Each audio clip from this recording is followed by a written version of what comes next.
खनन के खलनायक। नमस्कार, आप देख रहे हैं बिग बुलेटिन और आपके साथ मैं हूं राज ठाकुर। खनन को लेकर बहुत सी बातचीत होती है। खनन माफियाओं से पुलिस के रिश्ते जग जाहिर है, लेकिन अब पुलिस वाले भी मानने लगे हैं कि अवैध खनन के खेल में खाकी भी शामिल होती है।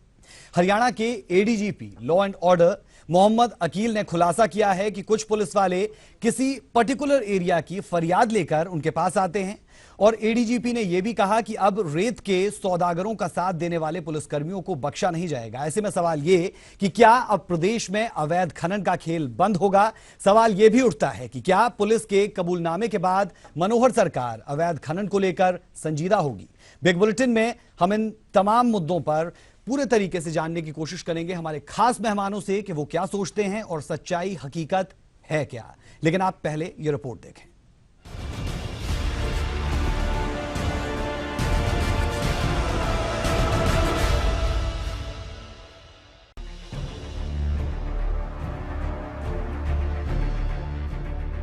मुझे वहीं बैठे पता लग जाता है कि किस एरिया में इलीगल माइनिंग हो रही है।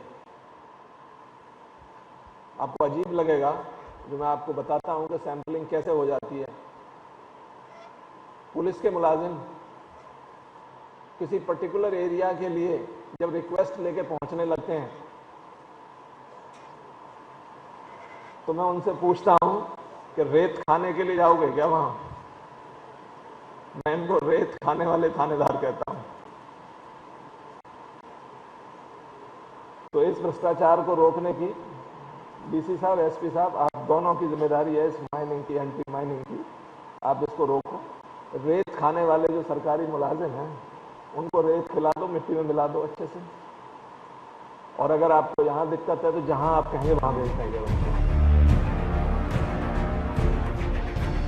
ये खाकी और खनन माफियाओं के उजागर होते रिश्ते हैं। सुन लिया आपने? अब खाकी भी ये मानने लगी है कि कुछ पुलिस वाले खनन माफियाओं की खिदमत में खड़े होते हैं। यकीन नहीं हो रहा तो एक बार फिर से सुन लीजिए। मुझे वहीं बैठे पता लग जाता है कि किस एरिया में इलीगल माइनिंग हो रही है। आपको अजीब लगेगा जो मैं आपको बताता हूं कि सैंपलिंग कैसे हो जाती है। पुलिस के मुलाजिम किसी पर्टिकुलर एरिया के लिए जब रिक्वेस्ट लेके पहुंचने लगते हैं तो मैं उनसे पूछता हूं कि रेत खाने के लिए जाओगे क्या? वहां मैं इनको रेत खाने वाले थानेदार कहता हूं। तो इस भ्रष्टाचार को रोकने की डीसी साहब, एसपी साहब, आप दोनों की जिम्मेदारी है इस माइनिंग की, एंटी माइनिंग की। आप इसको रोको। रेत खाने वाले जो सरकारी मुलाजिम हैं उनको रेत खिला दो, मिट्टी में मिला दो अच्छे से। और अगर आपको यहां दिक्कत है तो जहां आप कहेंगे वहां भेज देंगे उनको। एडीजीपी लॉ एंड ऑर्डर साफ साफ कह रही हैं कि अवैध खनन के काले खेल में हिस्सा खाकी का भी होता है। और यही वजह है कि एडीजीपी ऐसे पुलिस वालों को कुछ इस तरह से पुकारते हैं। मुझे वहीं बैठे पता लग जाता है कि किस एरिया में इलीगल माइनिंग हो रही है। आपको अजीब लगेगा जो मैं आपको बताता हूं कि सैंपलिंग कैसे हो जाती है। पुलिस के मुलाजिम किसी पर्टिकुलर एरिया के लिए जब रिक्वेस्ट लेके पहुंचने लगते हैं तो मैं उनसे पूछता हूं कि रेत खाने के लिए जाओगे क्या? वहां मैं इनको रेत खाने वाले थानेदार कहता हूं। अकील मोहम्मद का कहना है कि अवैध खनन की सबसे ज्यादा शिकायतें यमुनानगर से आती हैं। उन्होंने यमुनानगर के डीसी और एसपी को अवैध खनन का खेल बंद करने के निर्देश दिए। तो इस भ्रष्टाचार को रोकने की डीसी साहब, एसपी साहब, आप दोनों की जिम्मेदारी है इस माइनिंग की, एंटी माइनिंग की। आप इसको रोको। रेत खाने वाले जो सरकारी मुलाजिम हैं उनको रेत खिला दो, मिट्टी में मिला दो अच्छे से। और अगर आपको यहां दिक्कत है तो जहां आप कहेंगे वहां भेज देंगे उनको। बहरहाल अब ये देखना होगा कि एडीजीपी के आदेशों का कितना असर होता है। क्या यमुनानगर में अवैध खनन पर नकेल कसी जाती है? देखना ये भी होगा कि क्या इस खेल में शामिल नेताओं के नाम उजागर होते हैं या नहीं। Bureau report, ETV news.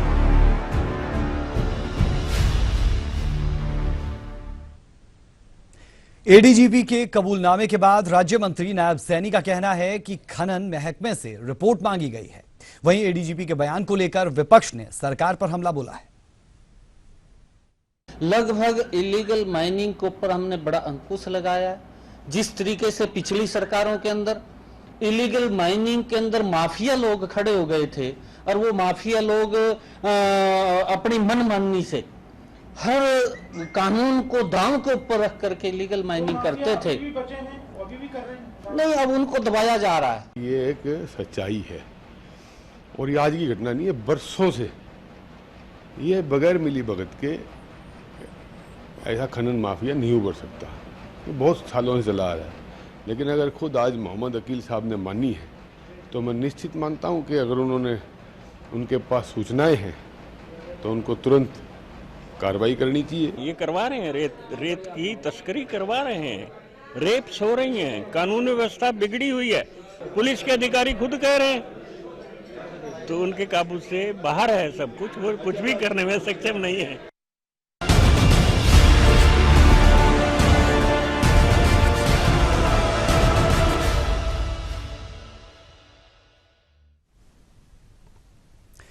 खनन के खलनायक बिग बुलेटिन में बिग डिबेट की शुरुआत करेंगे। हमारे साथ हमारे खास मेहमान जुड़ चुके हैं। पवन सैनी साहब जो विधायक है बीजेपी से, बहुत बहुत स्वागत आपका। बलवान सिंह दौलतपुरिया, आप भी विधायक हैं, आप आईएनएलडी से हैं, आपका भी बहुत बहुत स्वागत। नरेश शर्मा, आप कांग्रेस से हैं, नेता है आप, आपका भी बहुत बहुत स्वागत है। केएस तोमर जी हमारे साथ, रिटायर्ड आईपीएस आप है, आपका भी बहुत बहुत स्वागत। और आप सबके साथ साथ गुरमीत जी हमारे साथ होंगे, प्रोफेसर गुरमीत सिंह जो वरिष्ठ पत्रकार है, समीक्षा के लिए आप हमारे साथ हैं। आप हमें बताएंगे कि पिछली सरकार से लेकर अब तक क्या कुछ हुआ, क्या बदलाव देखने को मिले और तमाम चीजें कहां अब खड़ी है। पवन सैनी जी, शुरुआत आपसे कर रहा हूं क्योंकि सबसे पहले चाहूंगा कि आप हमारे दर्शकों को बताएं कि सरकार ने कोशिश की थी कि इसे वैधता दी जाए, जो अवैध माइनिंग हो रही थी इसे वैध किया जाए, राजकोष को फायदा हो, हरियाणा जो कहीं ना कहीं कर्ज में डूबता जा रहा है उसमें कुछ फायदा हो। कितना फायदा हुआ, कितने आपने टेंडर्स दिए, कॉन्ट्रैक्ट की स्थिति क्या? देखिए, पिछले सरकार जो कांग्रेस की सरकार रही उन्होंने माइनिंग को बिल्कुल बंद कर दिया और बंद करने से क्या हुआ, आसपास के प्रदेशों से जी ये रेत बजरी ये बाहर से आना शुरू हुआ और उस पर बड़ा इतना जंप किया उनका रेट। 4,000 रुपये, 4,500 रुपये सैकड़ा जो ना बजरी हुआ जी, 2700, 2,800, 3,000 रुपये तक रेत चला गया। आम व्यक्ति के लिए बहुत बड़ी एक मशक्कत होगी भी मकान बनाने के लिए, और इससे रेवेन्यू भी सरकार को नहीं होता था। लेकिन अब की बार भारतीय जनता पार्टी सरकार ने लगभग ऐसे 92 के करीब ऐसे ब्लॉक्स आइडेंटिफाई किए जहां से इसका खनन होना था। और मैं आपकी जानकारी के लिए बताना चाहता हूं, लगभग 25-30 तो आवंटित हो चुके हैं और 15-20 के जो एक कानूनी प्रक्रिया होती है उसके अंदर जो जो जो जरूरी बातें उसके ध्यान में रखनी होती है, नॉर्म्स होते हैं, वो प्रक्रिया के अंदर है, वो भी आवंटित हो जाएंगे। लेकिन ये माइनिंग खोलने से प्रदेश का रेवेन्यू भी बढ़ा है और आम आदमी के लिए मकान बनाना भी उसमें कुछ ना कुछ उसके रेट में बहुत भारी कमी आई है। ठीक है, एडीजीपी साहब के बयान पर आओ उससे पहले जरा राजनीतिक स्थिति समझ लेते हैं कि माइनिंग की स्थिति खड़ी कहां पर है। नरेश जी, आपके पास आ रहा हूं। कांग्रेस के समय में कितनी माइनिंग होती थी, अवैध तरीके से होती थी, तमाम चीजों पर आप जरा रोशनी डालें। 80% खान कोर्ट के माध्यम से प्रतिबंधित थी। ठीक है, माननीय साथी जो बता रहे थे, जब अवेलेबल नहीं होगा माल और किसी को मकान बनाना तो वो दूसरे राज्यों की तरफ भी जाएंगे और खरीद कर भी लेंगे। ठीक है, और जिस तरह आपने कहा कि खनन माफिया पुलिस विभाग, मैं इस बात से बिल्कुल संतुष्ट नहीं हूं। माननीय अपने साथी पत्रकार से बताना चाहता हूं, अगर इसमें कोई खलनायक है तो भारतीय जनता पार्टी के नेता है, एमएलए और मंत्री लिप्त है। जांच का विषय ये है, ये कह रहे हमने भ्रष्टाचार को जड़ मूल से खत्म कर दिया।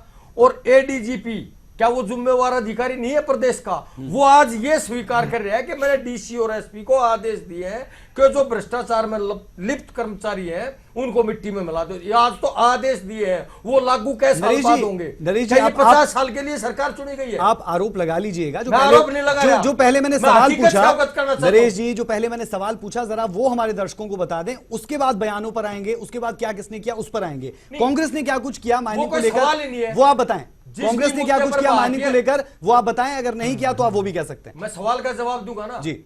वो सवाल ही नहीं है। वो भी तो एक आरोपी है। जब भी भारतीय जनता पार्टी के नेता या प्रवक्ता चारों तरफ से घिर जाते हैं और उनके पास कोई जवाब नहीं होता, तो वो पहले की सरकार को कोसने लग जाते हैं बड़ी चतुराई के साथ।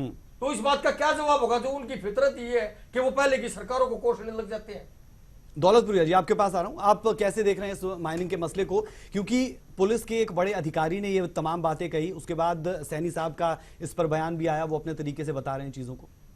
इंडियन नेशनल लोकदल पार्टी तो काफी समय से कह रही है कि अवैध खनन माफिया पूरे प्रदेश के अंदर बहुत सक्रिय हो रहा है, लेकिन लोग हमारे सोचते हैं विपक्ष है, इनका काम है आवाज लगाना, मानते नहीं थे। लेकिन अब पुलिस के सीनियर अधिकारी ने लगाई है तो वास्तव में सरकार को जानना चाहिए। तो मैं ठाकुर साहब आपको बताना चाहूंगा, पिछले दिनों एनजीटी ने बैन हटा दिया था 69 क्रेशर और एक स्क्रीनिंग प्लांट से, लेकिन इसकी आड़ में भारतीय जनता पार्टी के एमएलए ने, मंत्री ने, इसके बड़े बड़े राजनीतिक लोगों ने अवैध माफिया वहां पे शुरू कर दिए। और उसके खिलाफ एक वहां पे नेविक ऑफिसर है बच्चन सिंह जी, उन्होंने हाईकोर्ट में पीआईएल डाली थी और नारायणगढ़ हल्के के विधायक को नोटिस भी हुआ था हाईकोर्ट के मामले में, क्योंकि संग्राणी गांव है नारायणगढ़ हल्के में, वहां के रून नदी में अवैध माफिया सक्रिय था। वे हमारे यहाँ पे फ्लड आ जाती है, फसलें चल जाती हैं। और इसी तरह मैं आपके नोटिस में बताना चाहूंगा, 25 फरवरी 2016 को जनता दल यूनाइटेड के प्रदेशाध्यक्ष राव कमरवीर को भी केस दर्ज हुआ था। वो कि हमारे लोक निर्माण मंत्री के रियल यंगर ब्रदर हैं, आज तक उनके खिलाफ कोई जांच नहीं हुई। जब रेड पड़ी तो वहां पे बहुत भारी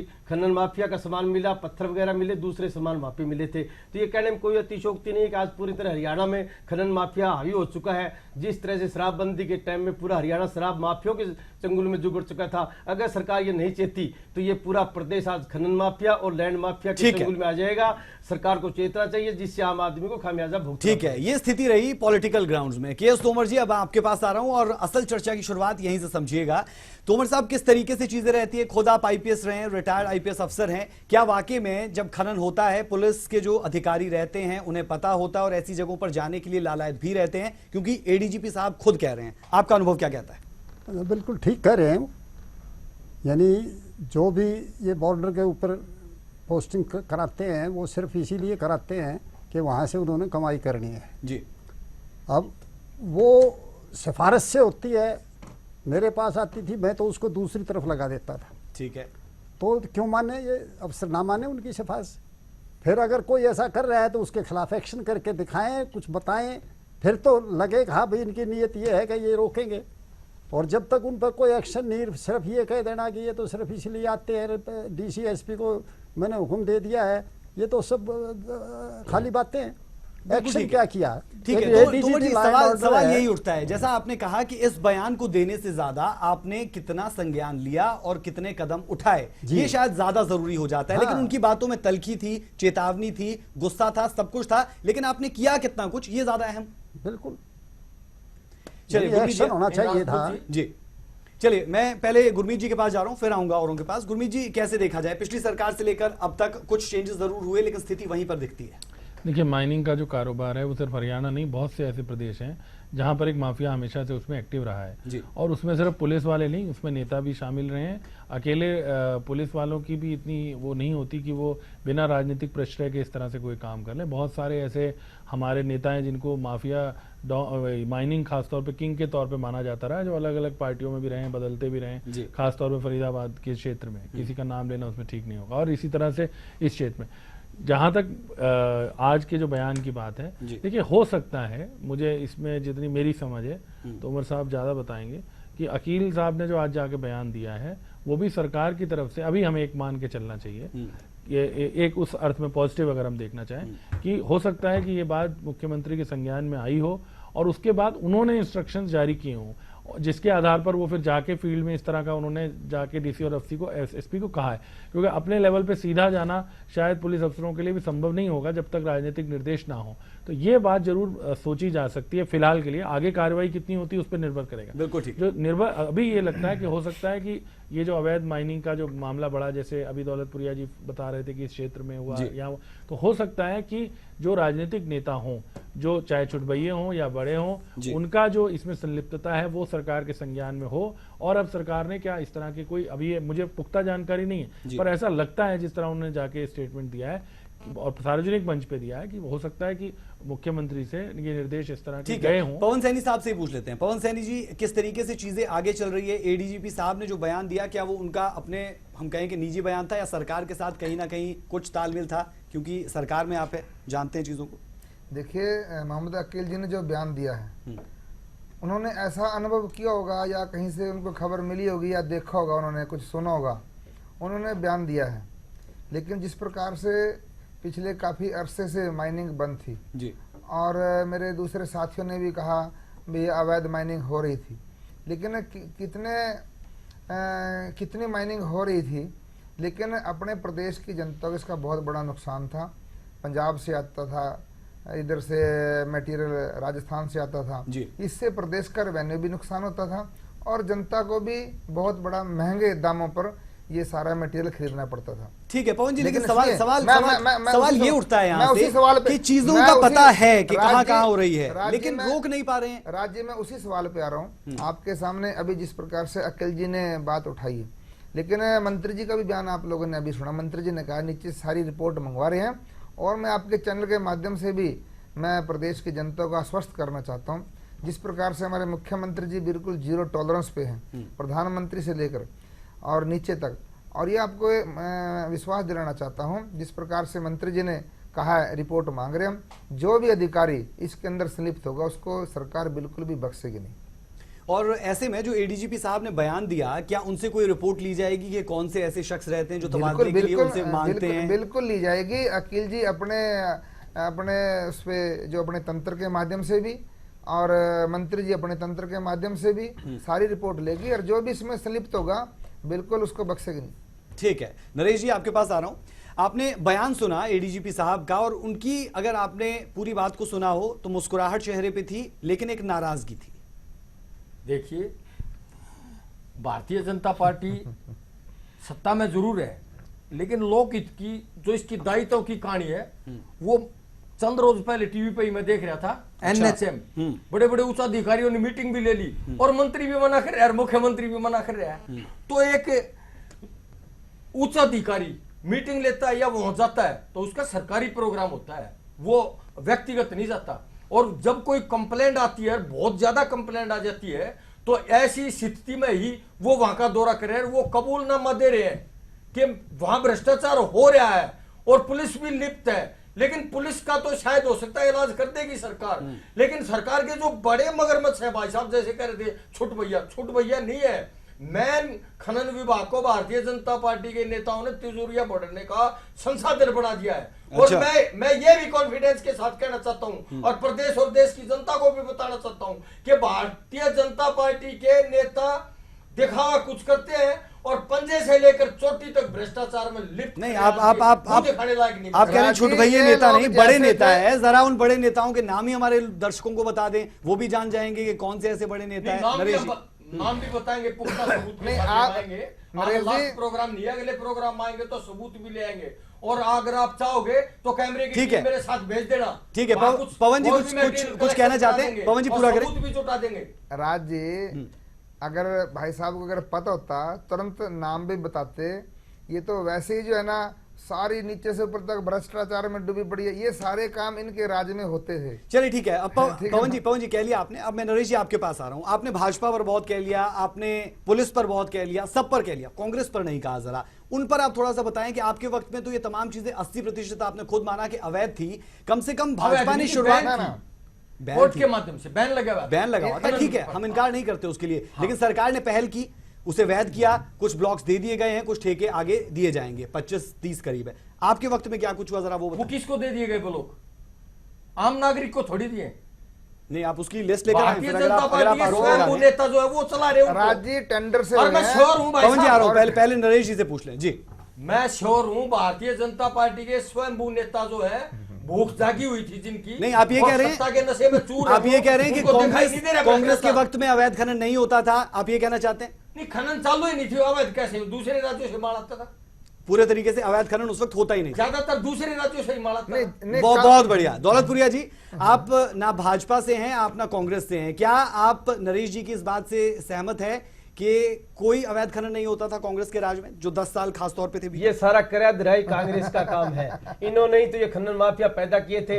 इन्होंने जान करके कहीं इन्होंने ना तो कोर्ट में पैरवी करी, ना इन्होंने प्रशासनिक सत्र पे पैरवी करी। भाई हमारे हरियाणा की खनन खुलनी चाहिए, लोगों को रोजगार मिले, लोगों को सस्ते दामों पे सामान मिलना चाहिए, लेकिन कांग्रेस का तो नतीजा पब्लिक ने दे दिया। लेकिन जहां तक मैं अकेले की बात बताना चाहूंगा, नरेश जी एक मिनट आप मेरी बात सुनिए। जब आप बोल रहे थे मैं नहीं बोल रहा था, आप चुप बोलना मेरे को बहुत चाहता है। आप मेरी बात सुनिए पहले। जहां तक प्रशासनिक अधिकारी ने जो ये आरोप लगाया भारतीय जनता पार्टी, तो वास्तव में बड़ा गंभीर आरोप है। इनको सोच समझ के अब काम करना चाहिए, क्योंकि आप कह रहे थे एक तरफ उनके मुस्कुराहट थी, दूसरी तरफ उनके गुस्सा था। मुस्कुराहट तो ये इन पे हंस रहे थे भी ये कैसी सरकार आ गई जो प्रशासनिक अधिकारियों के ऊपर लगाम नहीं लगा सके। गुस्सा इस बात का जो इन्होंने सुशासन सहयोगी लगाए, इन्होंने सरपंचों के ऊपर तो एक उप सरपंच बना दिया, निगरानी कमेटी बना दी, एक सुशासन सहयोगी बना दिया, डीसी एसपी पे इनको इतबार नहीं रहा, एक वहां पे नारद टाइप इन्होंने बिठा दिया भेजे। इस तरह अगर ये करना चाहते थे मुख्यमंत्री पे बढ़ाना चाहिए, एक मंत्री पे बढ़ाना चाहिए। इनको अपने प्रशासनिक अधिकारियों पे कोई विश्वास नहीं रहा,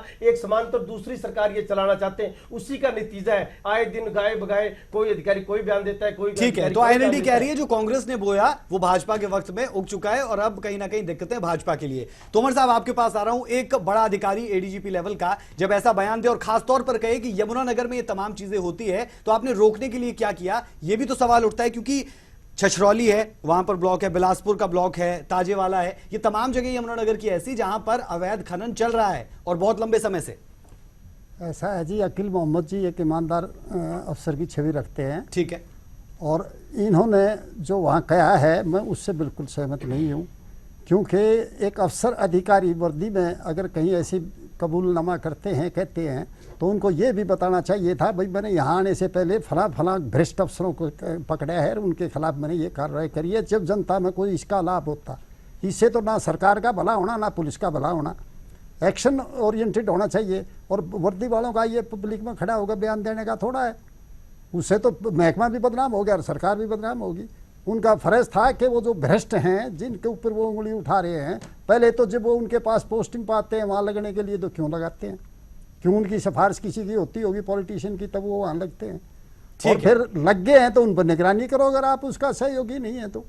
बिल्कुल सही बात है आपने कही गुरमीत जी।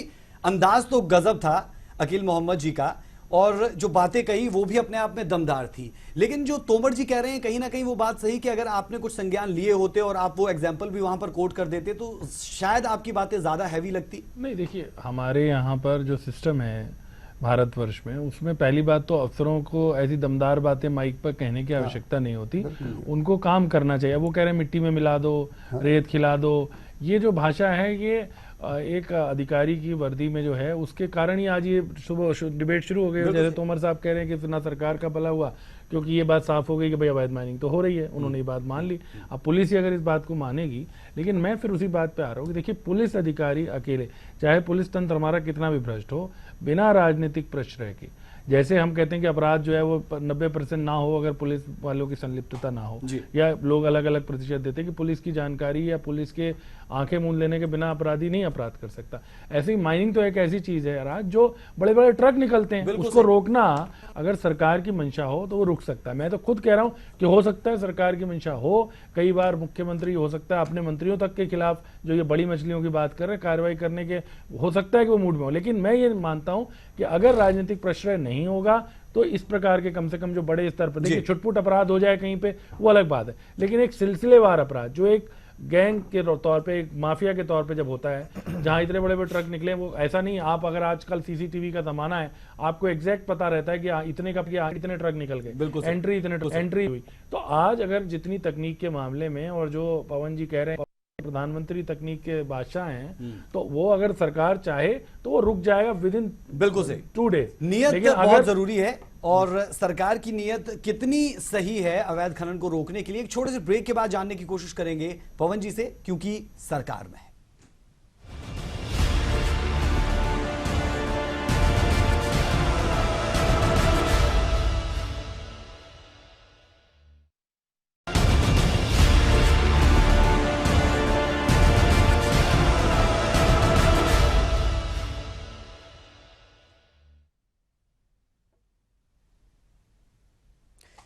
ब्रेक के बाद आपका स्वागत है। बिग बुलेटिन देख रहे हैं आप और बिग डिबेट जारी है। हमारे साथ हमारे खास मेहमान जुड़े हुए हैं। पवन जी, आपके पास आ रहा हूं।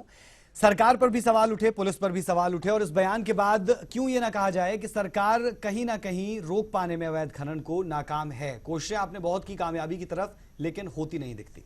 देखिए, सरकार इस मामले में राज्य बहुत गंभीर है और मुझे लगता है पूरे प्रदेश के अंदर इस प्रकार से कदम उठाए जा रहे हैं और पकड़ती भी है उनको और उनको जुर्माना भी करती है। लेकिन जिस प्रकार से मोहम्मद अकील जी ने कहा, इतने बड़े पुलिस अधिकारी हैं, तो इसमें मुझे लगता है इसमें और तेज़ी की आवश्यकता है, इसमें और ज़्यादा कोशिश करने की आवश्यकता है, जिससे अवैध ये जो ना माफिया ये जो इस प्रकार के करते हैं उनसे अंकुश लगाया जा सके। मुझे लगता है इसके अंदर हमें और जो ना गंभीर रूप से लेकर के इसमें और जो ना कैसे होगा वो पवन जी, वो जरा हमारे दर्शकों को बताएं, क्योंकि ये मिली भगत जो है सिर्फ खाकी की साथ के साथ तो होती नहीं, नेता भी इसमें संलिप्त रहते हैं और तभी ये तमाम चीजें हो पाती है। नहीं, देखिए, मैं इससे सहमत नहीं हूँ बिल्कुल भी है। मैं लाडवा से आता हूँ, मेरे हलके में आप एक तसला भी जो है ना रेत का नहीं दिखा सकते अगर कोई भी अवैध रूप से लेके चला जाए। बहुत बढ़िया। आप सिर्फ, लेकिन दिक्कत यहाँ पर ये हो जाती है कि सरकार में सिर्फ आप नहीं और भी आपके विधायक है, साथी है, नेता है, उन सब के लिए भी आप गारंटी लेते हैं कि ऐसा कुछ नहीं होता, ये स्टेटमेंट गलत है। देखिए, मैं तो अपनी गारंटी ले सकता हूँ, लेकिन सरकार जिस प्रकार से गंभीर है इस मामले में, और मैं मंत्री जी को भी बहुत इसके लिए नायब जी को बधाई देना चाहता हूँ। उन्होंने पूरे नीचे से सारी रिपोर्ट मांगी है महकमे से, और अकील जी ने भी सारे अपने तौर पर, अपने सरकार के, अपने प्रशासन के तौर पर, तंत्र के हिसाब से वो जानकारी लेंगे। लेकिन जिस प्रकार से मंत्री जी ने कहा है और हमारे सीएम साहब बहुत ही इस मामले में बड़े सख्त हैं और किसी भी अधिकारी को बख्शेंगे नहीं, और विश्वास दिलाता हूँ हरियाणा की जनता को जी, और इसको और ज्यादा इसके गंभीरता से आप लेंगे, वो आप कह रहे हैं। लेकिन पवन जी, जो बयान ये आया, अकील मोहम्मद जी ने जो ये बयान दिया, आप इस बयान को कैसे देखते हैं? क्या आप इस बयान को सही मानते हैं? क्या उन्हें सार्वजनिक मंच पर आकर ये बयान देना चाहिए था? भाजपा इस पर क्या सोचती है, सरकार इस पर क्या सोचती है, क्योंकि प्रतिनिधित्व आप सरकार का कर रहे हैं टीवी के मंच पर? मुझे लगता है इस प्रकार से बयान उनको देना नहीं चाहिए, उनको कार्रवाई करके दिखानी चाहिए। अगर कोई अधिकारी उनको लगता है इस प्रकार की संलिप्तता है, उसके ऊपर कार्रवाई करके दिखाते कि भी जो है ना अपने आप पता लग जाता है इन्होंने ये काम किया है। ठीक है, तोमर जी आपके पास आ रहा हूं। आपके वक्त में भी आपके पास सिफारिशें आती होंगी, कैसे निपटते थे आप और निपटने का तरीका क्या है? शायद अकील मोहम्मद जी को भी कुछ समझ में आए यहाँ से। जी तोमर जी। ऐसा है जी, आज के जो अधिकारी हैं वो हमारे से बहुत ज़्यादा पढ़े लिखे हैं, बड़े टेक्नोलॉजी उनके पास है, कंट्रोल करने में कोई दिक्कत नहीं है, कंट्रोल कर सकती है पुलिस की इच्छा हो। लेकिन जैसे प्रोफेसर साहब कह रहे थे कि भाई पॉलिटिकल कोई इंटरफेरेंस होती है, उसके आगे पुलिस वाले कम कर जाते हैं जी। तो मैं तो अपनी कह सकता हूँ, कोई पॉलिटिशियन मुझे ये कह दे किसी ट्रांसफ़र के लिए मुझे कहा और मैंने ट्रांसफ़र भी किसी अपने मातहत का किया, तो ये अब अधिकारी पर डिपेंड करता है क्यों लगाते हैं उनको वहाँ। जब वो कहते हैं मेरे पास सिफारिश आते हैं, फिर उनको वहाँ लगाया जाता है। तो इस प्रकार मैं ये चाहता हूँ, पुलिस का मॉरल जो है बहुत डाउन हुआ है और जो है पुलिस के बहुत ज़्यादा बदनामी हुई है। ऐसे बयान मैंने अपनी ज़िंदगी में किसी पुलिस अधिकारी को वर्दी पहन के ने किसी टीवी पर नहीं देखा कभी करते हुए। ठीक है, नरेश शर्मा जी, आप जितना मर्जी इनकार करें, लेकिन कांग्रेस के वक्त में भी अवैध खनन होता रहा, बाकायदा उसके हम लोगों के पास स्टैट्स है, तमाम चीजें हैं। लेकिन आप ये बताएं कि आप इस बयान को कैसे देखते हैं? क्या एक अधिकारी को ऐसे बयान देने चाहिए? होता था और कहीं पता चलता था तो तुरंत प्रभाव से कार्रवाई होता था। आज उच्च अधिकारी स्वीकार कर रहे हैं कि खाकी जुड़ी हुई है, अफसर कुछ बोल रहे हैं, विधायक कुछ बोल रहे हैं, प्रवक्ता कुछ बोल रहे हैं, मंत्री कुछ बोल रहे हैं, मुख्यमंत्री जी सुध नहीं आ रही, उनको कोई बताता नहीं, उनके कंट्रोल में सरकार नहीं है। मैं तो ये कह रहा हूँ 5 साल इनको हिट विकेट हो रहे हैं, ये फील्डिंग जमाते जमाते निकल जाएंगे, कुछ नहीं पर कर पाएंगे। जनता इनको पूरी बारीकी से टकटकी लगाए देख रही है, इनके सारे जो भी कारनामे हैं उन पर जनता की नजर है। और मैं ये भी दावे के साथ कह रहा हूं कि जिस तरह ये इतरा रहे हैं सत्ता के नशे में चूर होकर, एक सीट भी प्रदेश के अंदर भारतीय जनता पार्टी की नहीं आएगी, ये विश्वास। क्या बात है, राजनीति आप खूब इसमें ले आते हैं कि वोट इसमें कहां से आ गए, मुझे ये बिल्कुल समझ में नहीं आया वैसे नरेश जी। बहरहाल आगे बढ़ते हैं, इसकी जरूरत नहीं थी यहाँ पर कहने की कि इतनी सीट आएगी उतनी सीट आएगी, ये कहने की जरूरत नहीं है इस मंच पर। शुक्रिया आपका। दौलतपुरिया जी आपके पास आ रहा हूं, क्या आपको भी यही डर लगता है कि प्रशासन और सरकार के बीच तालमेल नहीं और उसी का नतीजा कि ऐसा बयान सामने आया?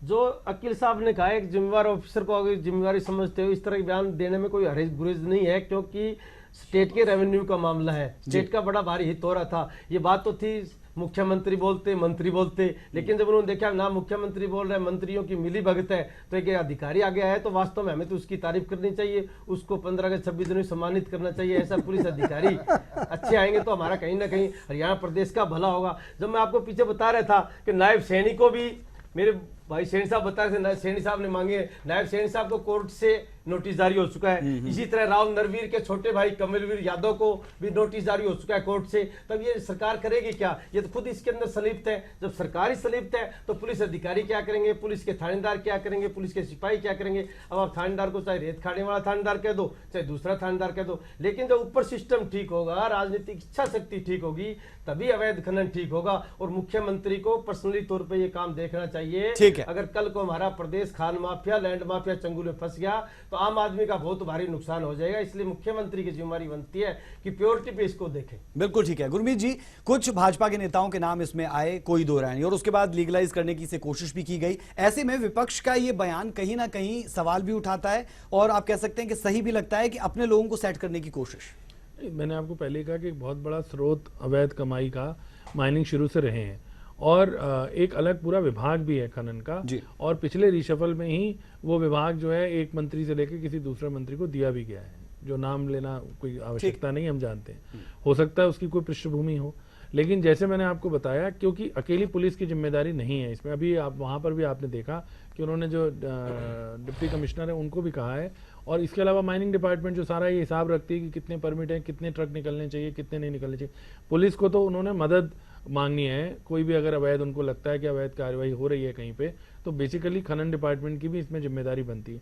और जैसे मैंने आपको बताया कि बिना राजनीतिक प्रश्रय के ये चीज़ें नहीं चल सकती आगे, और शुरू से ही माइनिंग इस तरह का काम है जिसमें कि विभिन्न पार्टियों के कुछ नेताओं को सब लोग जानते हैं, नाम लेने की आवश्यकता नहीं है कि ये आदमी जो है माइनिंग किंग है, ये आदमी माइनिंग किंग है। और ये बहुत बड़ा, कई जिलों में एक बहुत बड़ा ऐसी चीज़ है जहाँ पर ये भी कहा जाता है कि नेता अपने जो बड़े नेता हैं वो अपने जो वर्कर हैं आगे उनको दिलवा देते हैं उनके नाम से, और इस तरह से ये धंधा चलता रहता है। क्योंकि आम आदमी की तो इसमें संलिप्तता है, शामिल इसमें होता नहीं है, तो उसको तो मालूम भी नहीं है सारे हिसाब किताब। तो वो एक चलता, जैसे हमारे यहाँ CLU या और जमीन के मामले होते हैं, उस तरह से एक माइनिंग का भी मामला है। तो अगर इसकी रोकथाम करनी है तो सरकार को इच्छा शक्ति दिखानी पड़ेगी। अधिकारियों को जब तक क्लियर इंस्ट्रक्शंस नहीं होंगे, और ये आने वाले दिनों में पता लग जाएगा, और अब सरकार फंस गई है, क्योंकि अगर अब आगे आने वाले 10, 15, 20 दिनों में कोई कार्रवाई भी नहीं होती, कुछ मामले भी नहीं दर्ज होते, और उसके बाद ऐसे ही चलता रहता है, तो उसका मतलब तो फिर यही समझा जाएगा कि भाई अगर अगली संलिप्तता है और उन्हें भी चुप करा दिया। बिल्कुल सही। पवन सैनी जी, आपसे भी मैं यही सवाल करना चाहूंगा कि विपक्ष आप पर यही आरोप लगा रहा है कि आप अपने लोगों को सेट करना चाहते हैं। बड़ा नेता है,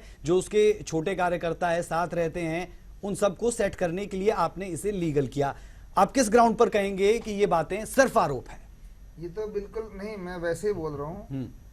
मैं तो अपने आसपास के इलाके को जिस प्रकार से मैं देखता हूँ, ऐसा कहीं कोई सेटिंग वाली कोई बात नहीं है भी कोई कार्यकर्ता सेट किया। ठीक है, मैं अपने हल्के, मेरे हल्के से कोई आदमी सेट हुआ ही नहीं। मैं ऐसे कैसे कह सकता हूँ भी नारायणगढ़ में कहीं या जगाधरी में कहीं हुआ है। लेकिन मैं इस बात को जरूर मैं मानता हूँ, इसको और गंभीर रूप से लेने की आवश्यकता है, इसके ऊपर और ज्यादा से ज्यादा कार्रवाई करने की आवश्यकता है।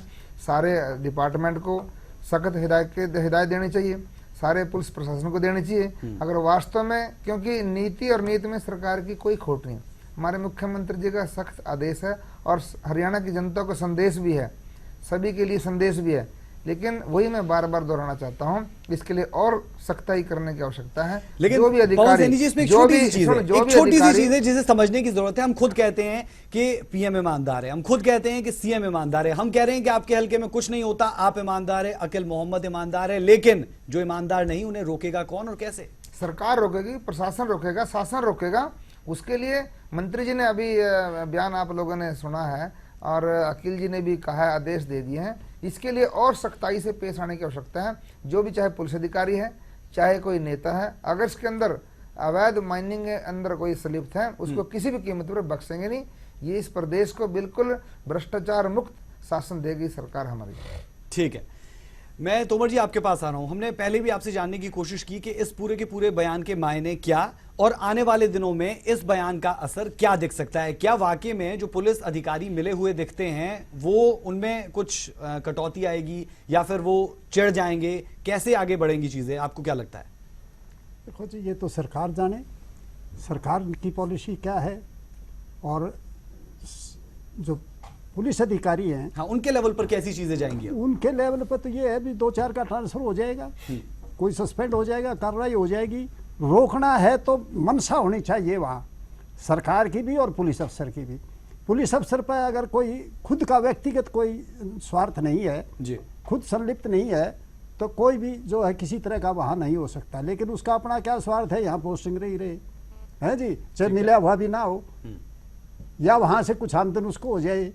तो इस प्रकार मतलब जब तक अपने इतने तंत्र हैं हमारे पास इस वक्त, तो हर एक को पता लग सकता है कौन कौन इसमें शामिल है।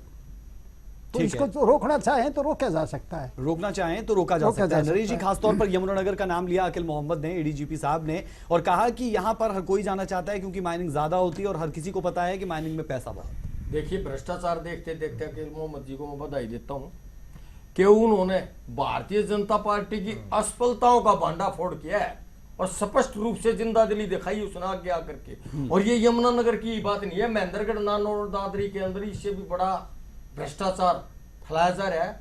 और वहां सरकार के जो सरकार का तंत्र है पूर्ण रूप से फैल है और मंत्री और एमएलए की खनन चालू है वहां पर। आज की डेट में भी मैं मानता हूं कि विधायक जी ईमानदार होंगे, जो आज प्रवक्ता के रूप में मैं मान सकता हूं कि इनके एरिया में इन्होंने भ्रष्टाचार भी रोक दिया होगा। लेकिन मैं ये एक हल्के से तो पूरा हरियाणा का भ्रष्टाचार खत्म नहीं हो जाता। बात तो करते ही हरिश्चंद्र होने की, और आए दिन सबूत अफसर बोल रहे हैं कि भ्रष्टाचार हो रहा है, कल रोकेंगे, डीसी साहब रोको, एसपी साहब रोको। तो आज तक तो रोकने की नीतियां बन रही, भ्रष्टाचार खत्म कब होगा? आप हर चौक चौराहे पर भ्रष्टाचार का तांडव देख सकते हो। आज जब अखबार पढ़ने के लिए सुबह उठते हैं, क्या वो भ्रष्टाचार की कड़ी नहीं है? देखते हैं बलात्कार की घटनाएं, कत्ल की घटनाएं, रिश्वतखोरी की घटनाएं, फलाने एसडीओ को पकड़ा, जय को पकड़ा, उसको पकड़ा। चलिए, वो कोई खत्म का हो गया। ठीक है, अगर भ्रष्टाचार नहीं हो, ठीक है नरेश जी, आपने अच्छा कहा, लेकिन ये तमाम चीजें कोई अभी की शुरुआत नहीं हुई है, ये तमाम चीजें पहले से चल रही है। ऐसा राज्य इनके साबित किया था कि हमारे पास जादू की छड़ी है, तंत्र मंत्र कर देंगे, भ्रष्टाचार फुर से उठ जाएगा। कांग्रेस के टाइम बोला था, हम तो कह रहे पहरेलाल सब कुछ चलता रहा, हमने कंट्रोल किया, तुरंत प्रभाव से कार्रवाई करते थे। हमने तो कभी बोला ही नहीं देश में भ्रष्टाचार। चलिए ठीक है, दौलतपुरिया जी आपके पास आ रहा हूँ, ईमानदार सरकार है, बलवान जी आपके पास आ रहा हूँ, कैसे देखा जाए मायने क्या इस पूरे के पूरे बयान के? पवन जी फिर आपके पास आता हूँ जी। मायने क्या हम इसके लिए जो बयान अभी दिया अकील मोहम्मद जी ने, उसके मायने क्या है? अकील मोहम्मद जी ने, मैं तो पहले भी कहा, मैं तो इस तरह अधिकारी की हमें तारीफ करनी चाहिए जाकर दूसरे अधिकारियों को भी हौसला अफजाई हो।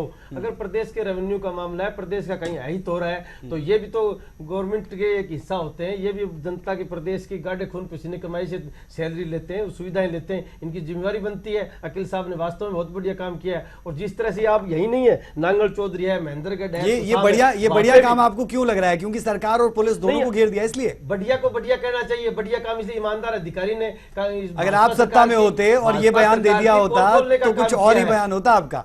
भाजपा सरकार की पोल खोलने का काम किया। ईमानदार अधिकारी है, ईमानदार अधिकारी का हम हमेशा तारीफ करते हैं। दूसरे अधिकारियों को गवर्नमेंट का कितना रेवेन्यू होता है, अगर राजनीति इच्छा शक्ति इनकी मजबूत हो तो 100 ग्राम अवैध खनन नहीं हो सकता, मैं दावे के साथ कहता हूं। और 1 घंटे के अंदर अवैध खनन बंद हो जाए। लेकिन ये भाजपा के लोग खुद नहीं चाहते कि अवैध खनन हो, क्योंकि इनके बड़े बड़े राजनेता लोग ये बहुत ऊपर तक इन्होंने भ्रष्टाचार, ये पैसा फैल रखे है। भाई हमारा मंत्री भी हो, ऊपर तक पता नहीं कहां तक इन्होंने अवैध खनन कर रखा है। इसलिए ये नहीं चाहते कि ये बंद हो।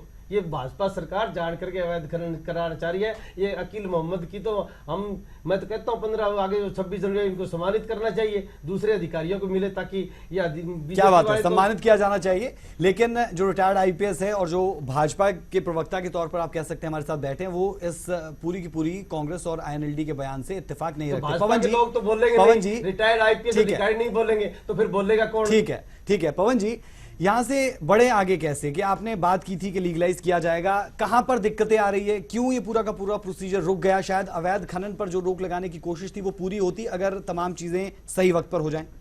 देखिए, मैं मानता हूं इसमें जिस प्रकार से अकील जी ने कहा है कुछ अवैध हो रहा होगा, लेकिन जो पिछले की सरकारों में था इतना अवैध खनन नहीं है। इसके अंदर बिल्कुल कमी आई है और हमारे बड़े मुस्तैदी से माइनिंग अधिकारी इसकी जांच करते हैं, पुलिस अधिकारी इसकी जांच करते हैं।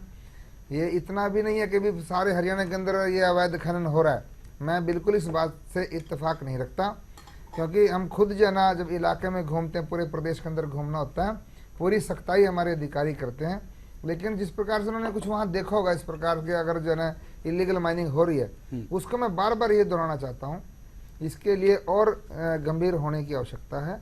और ये जो नरेश जी बता रहे हैं अवैध खनन ये इतना ज्यादा हो गया, इतना ज्यादा हो गया, ये सारा जो ना किया गया, ये अब तक गंभीर नहीं है सरकार। ठीक है पवन जी, एक सीधा सा सवाल, पवन जी एक सीधा सा सवाल आपसे है कि आप कोई एग्जांपल कोट कर पाएंगे कि सरकार ने अवैध खनन को रोकने की कोशिश की हो जहां जहां पर अवैध खनन चलता रहा है? क्योंकि लंबी फहरिस्त है हमारे पास, आप नांगल चौधरी ले लें, भिवानी ले लें, पंचकुला के भी कुछ हिस्से बल्कि इसमें आते हैं, महेंद्रगढ़ में हाल खराब है, सूरत हाल तो है ये, इससे हम इनकार नहीं कर सकते। आपने क्या किया, आपके पास कोई एग्जाम्पल हो हमारे दर्शकों को आप बता दें। कोई एग्जाम्पल नहीं, एक भी काम इन्होंने खनन रोकने किया ही नहीं। सैनी साहब बताएंगे क्या कहीं इन्होंने कोई एक एक्शन लिया हो किसी अवैध माफिया के खिलाफ, किसी लैंड माफिया?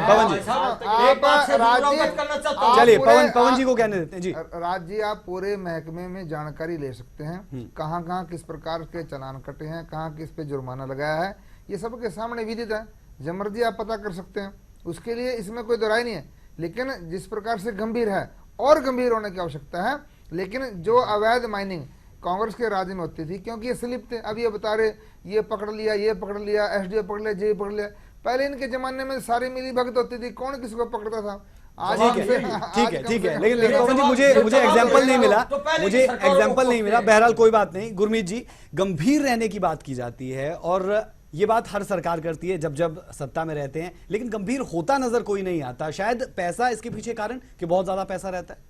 बिल्कुल पैसा रहता है और लोगों के हित जुड़े होते हैं। देखिए दो बातें तो पवन जी ने बहुत ईमानदारी से मान ली, एक की और सख्ती करने की जरूरत है, इसका मतलब अब लेकिन सरकार खुद है तो सख्ती कौन करेगा, कोई और थोड़ी करेगा आके, तो खुद सत्ताधारी दल के व्यक्ति हैं। तो अगर सख्ती जितनी होनी चाहिए उतनी नहीं है तो ये सरकार की कहीं ना कहीं कमजोरी भी कहेंगे आप इसको। दूसरी बात, उन्होंने अकील साहब के बयान का भी मान लिया कि उन्हें इस तरह का सार्वजनिक मंच पर बयान नहीं देना चाहिए। तो ये दो बातें तो उन्होंने खुद ईमानदारी स्वीकार की, जो ठीक बात है।